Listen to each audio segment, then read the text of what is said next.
Hello friends, welcome to the channel solution. आज के इस वीडियो में हम आपको बताएंगे एट्रोपिन के बारे में। मीन्स एट्रोपिन क्या होता है, ये कहाँ से हमको ऑब्टेन होता है, मीन्स इसका बायोलॉजिकल सोर्स, साथ ही साथ इसका production, estimation of atropine and its utilization, means इसको कहाँ कहाँ पे मेडिसिनली यूज किया जाता है। तो आज के इस पार्ट में हम आपको बताएंगे एट्रोपिन का बायोलॉजिकल सोर्स, इसकी प्रॉपर्टी, स्ट्रक्चर और production of atropine. Second part में हम इसका एस्टिमेशन और यूटिलाइजेशन को डिस्कस करेंगे। तो आइए शुरू करते हैं। तो एट्रोपिन क्या है? ये अल्कोलॉइड होता है। कौन से टाइप का अल्कोलॉइड है ये ट्रोपिन अल्कोलॉइड होता है। Tropine alkaloid means it is one of the type of alkaloid जिसमें ट्रोपिन न्यूक्लियस प्रेजेंट होता है। तो एट्रोपिन क्या है? ये ट्रोपिन डेरिवेटिव होता है, ट्रोपिन अल्कोलॉइड की कैटेगरी के अंदर रखा गया है क्योंकि एट्रोपिन के स्ट्रक्चर में भी ट्रोपिन न्यूक्लियस प्रेजेंट होता है। इसके बाद नेक्स्ट, एट्रोपिन हमको मोस्टली कहाँ से ऑब्टेन होता है, मीन्स इसका सोर्स क्या है? तो ये मोस्टली किस में प्रेजेंट होता है? सोलेनेसीज प्लांट में। मीन्स वह से प्लांट मीन्स मोस्टली जो प्लांट सोलेनेसी फैमिली को बिलोंग करता है उसमें एट्रोपिन पाया जाता है। तो जिसका मोस्ट कॉमन जो सोर्स है, मेन जो नेचुरल सोर्स है, वो है flowering tops and leaves of Atropa belladonna. Atropa belladonna जिसको डेडली नाइटशेड प्लांट भी बोला जाता है। डेडली नाइटशेड प्लांट जिसका बॉटनिकल नेम एट्रोपा बेलाडोना, जो कि सोलेनेसी फैमिली को बिलोंग करता है। तो इसके लीव्स हो गए, इसका जो एरियल पार्ट है, रूट, इसमें एट्रोपिन प्रेजेंट होता है।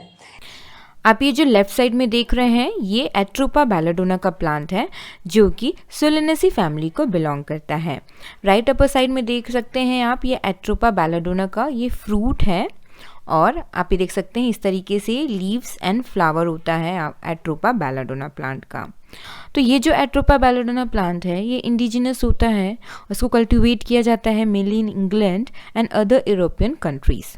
इंडिया में ये पाया जाता है वेस्टर्न हिमालय फ्रॉम शिमला से लेकर कश्मीर तक ये पाया जाता है और मेनली कहाँ पे? मेनली ये सिंध और चिनाब वैली के फॉरेस्ट में पाया जाता है। इसके अलावा ये अदर ट्रॉपिकल एंड सब ट्रॉपिकल रीजन्स में भी पाया जाता है। तो ये हो गया geographical source of Atropa belladonna. इसके बाद नेक्स्ट सेकेंड जो सोर्स है दतूरा स्ट्रोमोनियम, दतूरा metal and other species of दतूरा जैसे कि दतूरा एनॉक्सिया। तो इसमें भी एट्रोपिन पाया जाता है, इसके लीव्स में, इसके फ्लावरिंग टॉप्स में। और दतूरा को हम थॉर्न एप्पल भी बोलते हैं, इसका सिनोनिम है। इसके बाद नेक्स्ट जो सोर्स है एट्रोपिन का वो है हायोसाइमस निगर। हायोसाइमस निगर के भी लीव्स और इसके फ्लावरिंग टॉप्स में एट्रोपिन मोस्टली प्रेजेंट होता है। और इस हायोसाइमस निगर प्लांट को हम कॉमनली हैनबेन बोलते हैं। तो ये जो तीन हमने यहाँ पे जो सोर्स बताया है, तो ये जो है मेन नेचुरल सोर्स है जिससे हमको एट्रोपिन ऑब्टेन होता है। तो जैसा कि हमने आपको बताया था, एट्रोपिन जो है ट्रोपिन अल्कोलॉइड होता है, means tropine type of alkaloid होता है क्योंकि एट्रोपिन के स्ट्रक्चर में ट्रोपिन न्यूक्लियस प्रेजेंट होता है। ट्रोपिन न्यूक्लियस क्या है? आप यहाँ पे स्ट्रक्चर में देख सकते हैं, ये ट्रोपिन न्यूक्लियस कहलाता है। और ये जो ट्रोपिन न्यूक्लियस है आप देख सकते हैं एट्रोपिन के स्ट्रक्चर में यहाँ पे प्रेजेंट है। इसी कारण से एट्रोपिन जो है ट्रोपिन अल्कोलॉइड्स की कैटेगरी के अंदर उसको रखा जाता है, मीन्स एट्रोपिन ट्रोपिन अल्कोलॉइड है। तो आप यहाँ पे देख सकते हैं complete structure of atropine. Atropine जो है ट्रू अल्कोलॉइड्स की कैटेगरी के अंदर आता है। ट्रू अल्कोलॉइड्स क्या होते हैं? ट्रू अल्कोलॉइड्स ऐसे अल्कोलॉइड्स होते हैं जिसके स्ट्रक्चर में नाइट्रोजन जो है हेट्रोसाइक्लिक रिंग में प्रेजेंट होता है। तो आप यहाँ पे देख सकते हैं एट्रोपिन के भी स्ट्रक्चर में नाइट्रोजन जो है हेट्रोसाइक्लिक रिंग में प्रेजेंट है। दूसरा, ट्रू अल्कोलॉइड्स जो है इसकी सिंथेसिस होती है प्लांट्स के अंदर by using amino acid as precursor. तो इस टाइप के अल्कोलॉइड्स को हम ट्रू अल्कोलॉइड्स की कैटेगरी के अंदर रखते हैं। और एट्रोपिन जो है नेचुरली पाया जाता है in the form of racemic mixture. किसका रेसिमिक मिक्सचर होता है? ये racemic mixture of D hyoscyamine and L-hyoscyamine. D hyoscyamine means dextrohyoscyamine and levohyoscyamine means dextrohyoscyamine और लीवोहायोसाइमिन का रेसिमिक मिक्सचर होता है एट्रोपिन। और इसका जो फिजियोलॉजिकल एक्शन होता है, जो अफेक्ट होता है, वो mainly due to the L-hyoscyamine means levohyoscyamine की वजह से होता है। और अगर हम एट्रोपिन की सॉल्युबिलिटी की अगर बात करते हैं तो एट्रोपिन इनसॉल्युबल होता है पोलर सॉल्वेंट्स में, बट हाईली सॉल्युबल होता है नॉन पोलर सॉल्वेंट्स में, जैसे कि क्लोरोफॉर्म। और एट्रोपिन का जो सॉल्ट है सॉल्युबिलिटी जस्ट अपोजिट होती है। एट्रोपिन सॉल्ट सॉल्युबल होता है पोलर सॉल्वेंट में और इनसॉल्युबल होता है नॉन पोलर सॉल्वेंट्स में। इसी सॉल्युबिलिटी पैटर्न के अकॉर्डिंग हम डिफरेंट सॉल्वेंट्स यूज करते हैं for the extraction of atropine. Means आगे हम जब एक्सट्रैक्शन बताएंगे तो किस तरीके से जो प्योर बेस में अल्कोलॉइड है एट्रोपिन है उसको सॉल्ट फॉर्म में कन्वर्ट किया जाता है by treating with mineral acid, और अल्कोलॉइडल सॉल्ट को फिर अगेन प्योर बेस के फॉर्म में कन्वर्ट किया जाता है स्ट्रॉन्ग अल्कली या कह सकते हैं स्ट्रॉन्ग बेस यूज करके। यही प्रिंसिपल होता है for the extraction of atropine. और एट्रोपिन जो है ये वाइट ऑर्डरलेस क्रिस्टलाइन पाउडर होता है।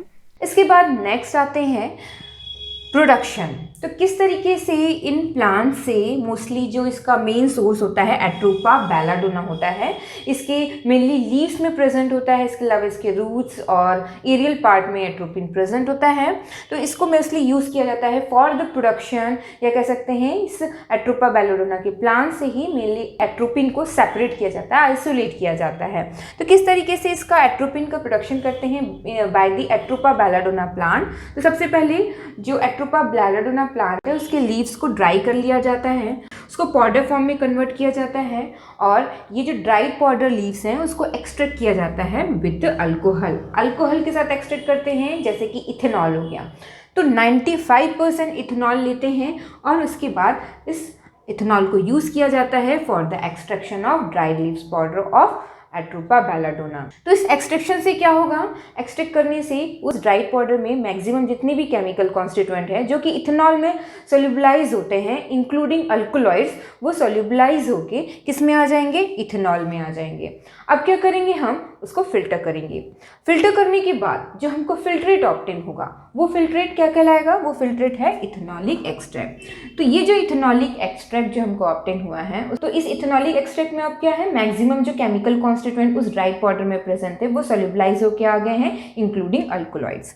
अब क्या करना है हमको, इसके बाद नेक्स्ट क्या किया जाता है, उस एक्सट्रैक्ट को, इथेनॉलिक एक्सट्रैक्ट को कंसंट्रेट किया जाता है under vacuum. Means under vacuum जो इथेनॉल है उसको इवेपोरेट किया जाता है, जिससे हमको कंसंट्रेटेड एक्सट्रैक्ट ऑब्टेन होगा जिसकी सिरपी कंसिस्टेंसी, मतलब कि सिरपी रेसिड्यू ऑब्टेन होते तक हमको उसको कंसंट्रेट करना है। और इसके बाद क्या किया जाता है, जो कंसंट्रेटेड इथेनॉलिक एक्सट्रैक्ट है ऑफ सिरपी कंसिस्टेंसी, उसको हम ट्रीट करते हैं उस कंसंट्रेटेड एक्सट्रैक्ट को with dilute HCl। Dilute HCl के साथ ट्रीट करने पे क्या होगा, उसमें जिस कंसंट्रेटेड एक्सट्रैक्ट में जो अल्कोलॉइड्स हैं, डिफरेंट जो अल्कोलॉइड्स हैं वो क्या होते हैं, अल्कोलॉइड्स बेसिकली क्या होते हैं, वो बेसिक नेचर के होते हैं। तो डाइल्यूट HCl से ट्रीट करने पे क्या होगा, बेस एसिड मिलके क्या बनते हैं, सॉल्ट बनते हैं। तो कंसंट्रेटेड एक्सट्रैक्ट के अंदर जो बेसिक सब्सटेंस है, जो अल्कोलॉइड्स हैं, वो इस एसिड के साथ मिलके क्या में कन्वर्ट हो जाएंगे, अल्कोलॉइडल सॉल्ट में कन्वर्ट हो जाएगा। तो यहाँ पे हम डाइल्यूट HCl के साथ ट्रीट किया जाता है, और ट्रीट करने के बाद हम क्या करेंगे, उसमें वो फिल्टर करते हैं। फिल्टर करने के बाद जो हमको फिल्ट्रेट ऑब्टेन होगा, उस फिल्ट्रेट में अब क्या प्रेजेंट है, इस फिल्ट्रेट में अल्कोलॉइड्स जो प्रेजेंट था अब वो अल्कोलॉइडल सॉल्ट के फॉर्म में कन्वर्ट हो गया है due to the addition of dilute HCl। इसके अलावा अदर केमिकल कॉन्स्टिट्यूएंट भी प्रेजेंट है। तो हमने यहाँ पे लिखा हुआ है filtrate containing alkaloidal salt including other chemical constituent. तो अब हमको इस अल्कोलॉइडल सॉल्ट को सेपरेट आउट करना है। तो क्या किया जाता है, ये जो फिल्ट्रेट है उसको पार्टीशन किया जाता है विद पेट्रोलियम ईथर। पार्टीशन किया जाता है मीन्स जो फिल्ट्रेट है उस फिल्ट्रेट में हम पेट्रोलियम ईथर ऐड करते हैं। पेट्रोलियम ईथर ऐड करने पे 2 लेयर का फॉर्मेशन होता है, 2 अलग अलग लेयर, क्योंकि ये दोनों जो लेयर है ये फिल्ट्रेट जिसमें डाइल्यूट HCl हमने ऐड किया था, ये वाला लेयर और पेट्रोलियम ईथर का लेयर, तो दोनों क्या होते हैं, दोनों इमिसिबल होते हैं। तो इसी कारण से हम लिखा है पार्टीशन। तो पेट्रोलियम ईथर ऐड करने पे 2 लेयर का फॉर्मेशन होता है। शेक करते हैं, शेक करने के बाद थोड़ी देर के बाद उसको रखेंगे तो अगेन जो 2 लेयर जो है सेपरेट हो जाते हैं। तो जो पेट्रोलियम ईथर का जो लेयर है वो क्यों ऐड कर रहे हैं हम, मीन्स पेट्रोलियम ईथर क्यों ऐड कर रहे हैं, to purify this filtrate. Means ये जो फिल्ट्रेट है उसमें अदर जो रेजिनस मैटर है या अदर जो कलरिंग पिगमेंट्स हैं जो कि इस फिल्ट्रेट में प्रेजेंट है उसको हमको रिमूव करना है। तो उसके लिए हम पेट्रोलियम ईथर ऐड कर रहे हैं। पेट्रोलियम ईथर ऐड करने से इस फिल्ट्रेट में जो रेजिनस और कलरिंग पिगमेंट है वो सॉल्युबलाइज होकर किस में आ जाएंगे, पेट्रोलियम ईथर के लेयर में आ जाएंगे। और क्या किया जाता है, जो दो लेयर बनेगा पेट्रोलियम ईथर का लेयर और जो ये डाइल्यूट HCl का जो ये एसिडिक जो लेयर है, वो दो जो लेयर का फॉर्मेशन होगा, तो पेट्रोलियम ईथर वाला जो लेयर है उसको सेपरेटिंग फनल की मदद से उसको अलग कर लिया जाता है, सेपरेट कर लिया जाता है और डिस्कार्ड कर देते हैं पेट्रोलियम ईथर का लेयर को, और जो एसिडिक लेयर है उसको हम कलेक्ट करते हैं। पेट्रोलियम ईथर के लेयर को इसलिए डिस्कार्ड करते हैं क्योंकि इससे जिसमें इस पेट्रोलियम ईथर के लेयर में डिफरेंट जो इम्प्योरिटीज़ हैं वो सॉल्युबलाइज होकर आ गए। तो नेक्स्ट हम क्या कलेक्ट करते हैं, एसिडिक फ्रैक्शन को कलेक्ट किया जाता है। मीन्स जो एसिडिक लेयर था उस एसिडिक लेयर को हम कलेक्ट करते हैं, जो प्योरीफाइड एसिडिक लेयर है उसको फिर नेक्स्ट क्या करते हैं, उस एसिडिक लेयर को अल्कलाइन किया जाता है बाय एडिंग स्ट्रॉन्ग बेस जैसे कि अमोनिया। तो हम यहाँ पे स्ट्रॉन्ग बेस जैसे अमोनिया सॉल्यूशन को ऐड करते हैं।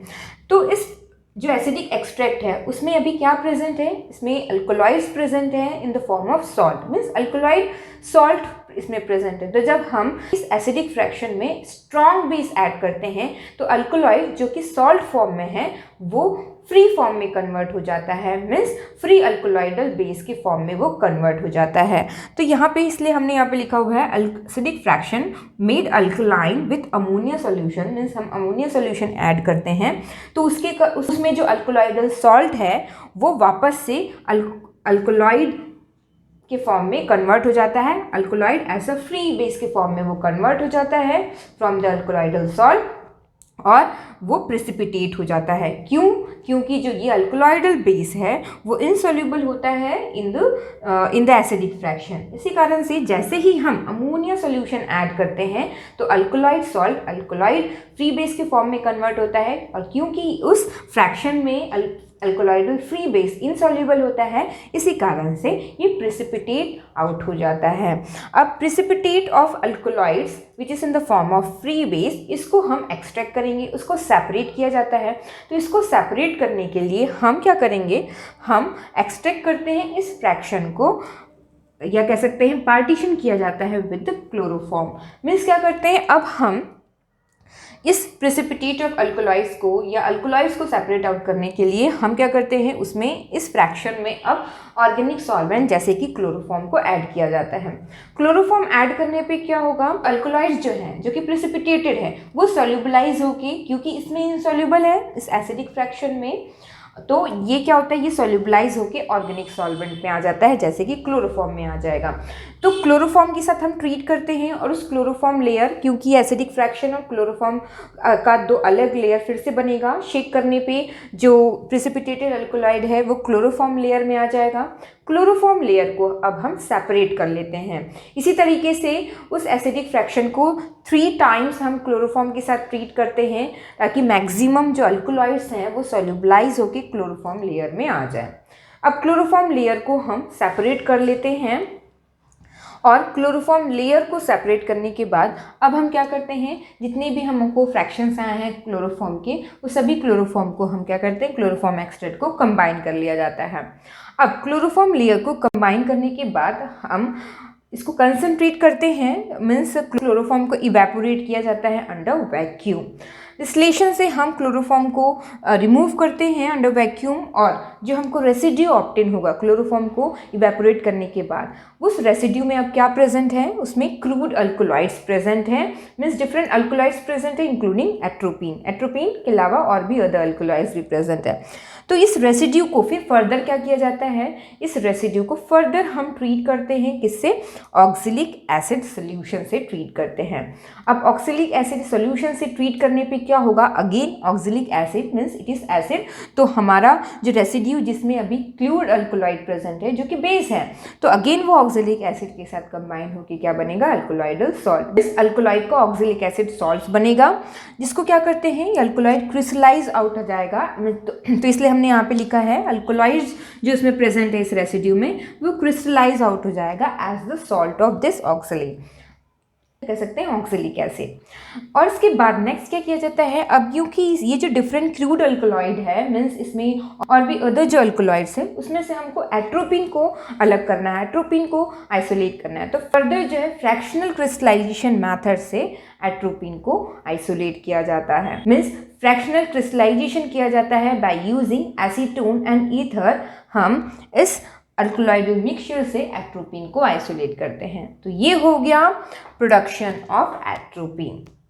इसके बाद नेक्स्ट मीन्स सेकेंड पार्ट में हम आपको बताएंगे एट्रोपिन का एस्टिमेशन एंड इसका utilization. Thank you very much for watching this video.